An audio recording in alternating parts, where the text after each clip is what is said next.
যেই পাঁচটা রাশির কথা আমি বলছি, অগাস্টের 11 তারিখ পর্যন্ত মার্কিউরির রেট্রোগ্রেশন, বুধের রেট্রোগ্রেশন কিন্তু তোমাদের ওপর, তোমাদের কমিউনিকেশন অ্যান্ড তোমাদের রিলেশনশিপের ওপর সব থেকে বেশি নেগেটিভ এফেক্ট ফেলবে।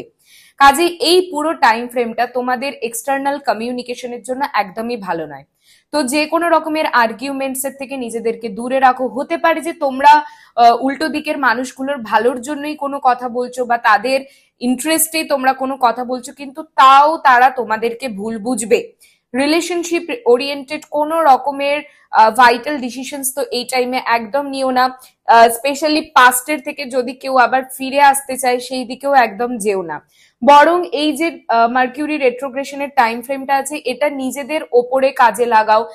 নিজেদের আইডিয়াস নিজেদের কেরিয়ারে পুট করো, ইনভেস্টমেন্টস করো, নিজেদের ওপর সেলফ ডেভেলপমেন্টের উপরে তোমরা ফোকাস করো, সেটার উপরে কাজে লাগাও। সেটার জন্য এই টাইম ফ্রেম তোমাদের খুবই ভালো, বাট রিলেশনশিপ আর কমিউনিকেশনের জন্য একদম নয়। কাজে অগাস্টের 11 তারিখ অব্দি তোমাদেরকে একটু নিজেদেরকে এই দুটো সাইড থেকে সাবধানে রাখাই বেটার। তো এই পাঁচটা রাশি হচ্ছে বৃষ রাশি, মিথুন রাশি, কন্যা রাশি, ধনু রাশি এবং কুম্ভ রাশি। আর এটা জোডিয়াক সায়েন্সের উপর ডিপেন্ড করে বলা হয়েছে।